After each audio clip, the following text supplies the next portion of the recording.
तो गरीब यात्रा करे बाथरूम में बैठकर, लटक लटक कर, पटक पटक कर, जमीन में बैठकर, कपड़े को गंदा कर करके, और आप जाएं एसी में धड़ धड़ खा खा के वीआईपी खाना और कहेंगे हम देश को एक जैसा चाहते हैं बनाना, सरासर गलत। देश में एक आदमी का कुत्ता जितना खाता है उतना खाने के लिए दिल्ली की राजधानी, दिल्ली देश की राजधानी में लाल बत्ती पर भीख मांगने वाले और पन्नी टान कर सर्दियों में कपकपाने वाले, फुटपाथ पर सोने वाले, क्या वो भारतीय नहीं है क्या? अगर वो भारतीय हैं तो फिर उनके खाने में और अंबानी के कुत्ता के खाने में अंतर क्यों हो रहा है? इस पर क्यों नहीं सदन में बहस हो रहा है? पूरे देश को एक प्लेट मिले, एक सिलेट मिले, एक फ्लैट मिले, इस पर बहस क्यों नहीं हो रही है? सबसे पहले भारत के तमाम पत्रकारों से हम ये जानने की कोशिश करेंगे कि यूनिफॉर्म सिविल कोड किस चिड़िया का नाम है, कहाँ पर उड़ती है, कहाँ पर बैठती है, उसका रंग क्या है, उसका कलर क्या है। पूरे देश के सामने यूनिफॉर्म सिविल कोड का मसौदा सामने आना चाहिए। है क्या? जब तक ये पता न चले कि है क्या, तो ना तो भारत का बहुसंख्यक समझेगा, ना अल्पसंख्यक समझेगा, ना अगड़ा समझेगा, ना पिछड़ा समझेगा, ना आदिवासी समझेगा।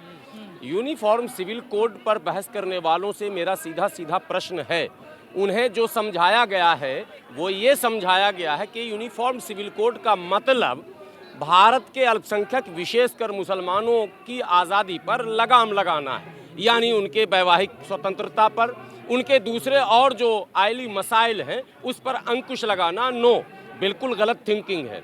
और उनसे दूसरा ये सवाल मैं करता हूँ कि यूनिफॉर्म सिविल कोड का मतलब अगर है कि देश में एक जैसा कानून हो, तो फिर जीएसटी लाने से पहले भी प्रधानमंत्री जी ने कहा था एक देश एक टैक्स। तो कि बिहार में पेट्रोल का रेट क्या है, बंगाल में पेट्रोल का रेट क्या है, उड़ीसा में क्या है, महाराष्ट्र में क्या है, गुजरात में क्या है, आंध्रा में क्या है, दिल्ली में क्या है, सारे राज्यों में पेट्रोल और डीजल के रेट अलग अलग क्यों हैं? जब एक देश एक टैक्स की बात की गई थी तो सारे देश में एक जैसा ही रेट और दर होना चाहिए था। वो आदिवासी हो, पिछड़ा हो, गरीब हो, अमीर हो, अगड़ा हो, बहुसंख्यक हो, अल्पसंख्यक हो, सबको एक जैसा मकान क्यों न मिले भाई? यूनिफॉर्म फ्लैट कोड क्यों नहीं? यूनिफॉर्म सिलेट कोड हो, एक जैसी शिक्षा क्यों न मिले भाई? अंबानी का बेटा जिस स्कूल में पढ़ता है, भीख मांगने वाले का बेटा उस स्कूल में क्यों न पढ़े भारत का, अगर वो भी नागरिक है तो? सारे नागरिकों के लिए एक जैसा स्कूल क्यों नहीं, एक जैसी शिक्षा व्यवस्था क्यों नहीं? यूनिफॉर्म प्लेट कोड क्यों ना हो? सारे लोग एक जैसा खाना क्यों ना खाएं भाई? पूरे देश में एक आदमी का कुत्ता जितना खाता है उतना खाने के लिए दिल्ली की राजधानी, दिल्ली देश की राजधानी में लाल बत्ती पर भीख मांगने वाले और पन्नी टान कर सर्दियों में कपकपाने वाले, फुटपाथ पर सोने वाले, क्या वो भारतीय नहीं है क्या? अगर वो भारतीय हैं तो फिर उनके खाने में और अंबानी के कुत्ता के खाने में अंतर क्यों हो रहा है? इस पर क्यों नहीं सदन में बहस हो रहा है? पूरे देश को एक प्लेट मिले, एक सिलेट मिले, एक फ्लैट मिले, इस पर बहस क्यों नहीं हो रही है? क्यों भारत के लोग जो जनप्रतिनिधि चुनकर गए हैं वो संसद के अंदर भी धर्म का खेल क्यों खेल रहे हैं? कैसे वो विश्व गुरु बनेंगे? ये सवाल पत्रकार उठाएं।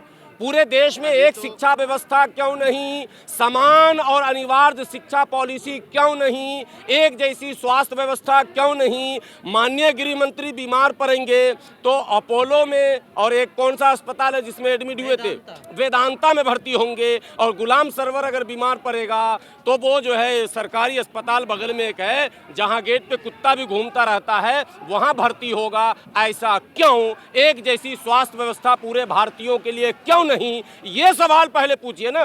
खाली ब्याह शादी में परेशानी हो रही है। फिलहाल इसी से परेशानी है ना कि मुसलमान 4 कर लेते हैं, हमें एक ही मिलती है। हमें 4 पर भी अब सवाल मैं करता हूँ पूरे देश के आम लोगों से, नॉट हिंदू मुस्लिम, मैं तमाम लोगों से, देश के बड़े भाई हमारे हिंदू भाई हैं, मैं पूछना चाहता हूँ अपने अड़ोस पड़ोस में जरा सर्वे करके बता दो।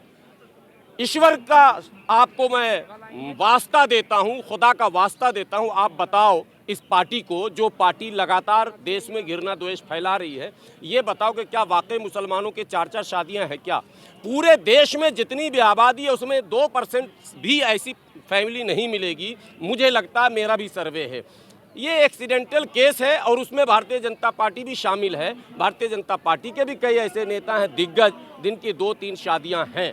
तो ये कोई ये इशू नहीं। अब रुकिए, मैं सब सर्वे करवा दूंगा, आप टेंशन क्यों? अभी इशू जैसे जैसे मर्ज बढ़ता गया। सरवर जी, सवाल ये है, देश में इतनी असमानताएं हैं तो फिर कैसे पॉसिबल होगा यूनिफॉर्म? आर्थिक विषमता नहीं है क्या? सामाजिक विषमता नहीं है क्या? और शैक्षणिक विषमता नहीं है क्या? तो इन विषमताओं को कौन पाटेगा साहब? आप आर्थिक विषमता पर बात क्यों नहीं करते?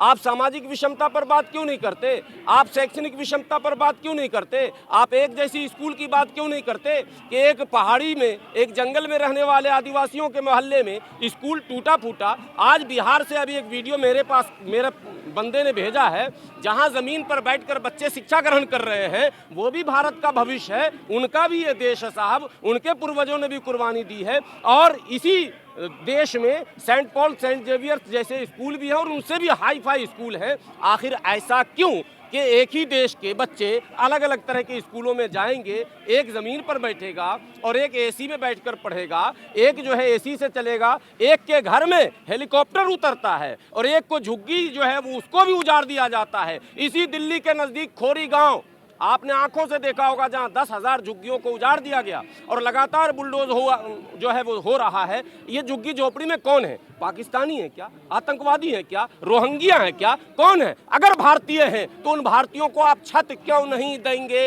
एक फ्लैट कोड आपका क्यों नहीं? पूरे देश के नागरिक को एक जैसा मकान देकर दिखाइए, मैं मान जाऊं। पूरे देश के नागरिक को एक जैसा प्लेट यानी खाना दिखाकर दिखाइए तो मैं मान जाऊं। पोस्टर लगे हुए हैं, लेकिन सवाल यही है, सरकार के पास कोई डाटा नहीं है, तो किस आधार पे इन चीजों को ये ला रही है? अरे साहब, आप महाराष्ट्र में अभी शिंदे की सरकार बनी, कभी रोजी रोजगार का बात हुआ क्या? देखिए ना, शिवाजी पुराने ओल्ड हो गए तो ज्योतिबा फूले जो है वो भीख मांगकर पढ़ते, बयान आ रहा है ऑन रिकॉर्ड, बाबा साहब अम्बेडकर भीख मांगकर पढ़े थे, ये नेता का बयान होगा? अरे साहब, आपको चुना इसलिए गया कि सड़कें कैसे अच्छी होंगी, रोजी रोटी, पढ़ाई लिखाई, दवाई कमाई का कैसे इंतजाम होगा, बिजली पानी स्वास्थ्य शिक्षा पर आप बात करेंगे। आप धर्म पर, जाति पर, महापुरुषों पर आप कंट्रोवर्सी पैदा करके 2024 की तैयारी हो रही है। अरे तो इसी उलझाव में देश रहेगा क्या? हम विश्व गुरु बनना चाहते हैं ना, हमें विश्व गुरु बनने का मार्ग आप प्रशस्त करेंगे या नहीं करेंगे? हमारे बच्चे देश के लिए कुछ करना चाहते हैं मोदी जी, हमारे बच्चों के विषय में आप बताइए। यूनिफॉर्म सिविल कोड से हमारे बच्चे का भविष्य कितना उज्जवल हो रहा है? देश के तमाम उन बच्चों का, दलितों का, आदिवासियों का, पिछड़ों का, माइनॉरिटी का, उनका उत्थान कैसे होगा ये तो बताइए आप।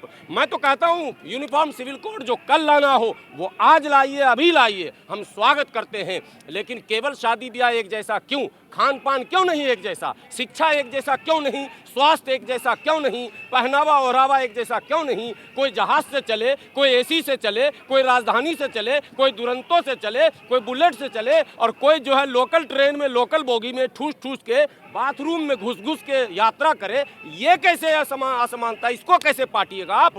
पहले इसको पाटिए आप, ये सवाल है पहला। क्या गुमराह किया जा रहा है? आप आइए रेलवे स्टेशन, भारतीय रेल देश की पूंजी है, देश का रेल है, गर्व है हमें भारतीय रेल पर। भारतीय रेल पे आप आइए, नई दिल्ली रेलवे स्टेशन, बिहार जाने वाली ट्रेन, उत्तर प्रदेश जाने वाली ट्रेन, उड़ीसा जाने वाली ट्रेन, बंगाल जाने वाली ट्रेन और तमाम राज्यों में जो ट्रेनें चलती हैं, आप ज़रा उनके लोकल बॉगी में जाकर एक बार वीडियो बनाकर दिखा दीजिए देश को क्या स्थिति है यात्रा करने वाले। तो गरीब यात्रा करे बाथरूम में बैठकर, लटक लटक कर, पटक पटक कर, जमीन में बैठकर, कपड़े को गंदा कर करके, और आप जाएं एसी में धड़ धड़ खा खा के VIP खाना और कहेंगे हम देश को एक जैसा चाहते हैं बनाना। सरासर गलत, बेबुनियाद, देश को गलत दिशा में ले जाने का प्रयास किया जा रहा है। इसलिए देश के लोगों से हाथ जोड़कर विनती है, आप धर्म जाति की लड़ाई में पड़कर मुख्य मुद्दों से भटके नहीं। देश का मुख्य मुद्दा पढ़ाई लिखाई, दवाई कमाई है, शिक्षा है, स्वास्थ्य है, बिजली है, सड़क है, यातायात है और वो तमाम सुविधाएं जो आम लोगों को चाहिए, ये असल मुद्दा है।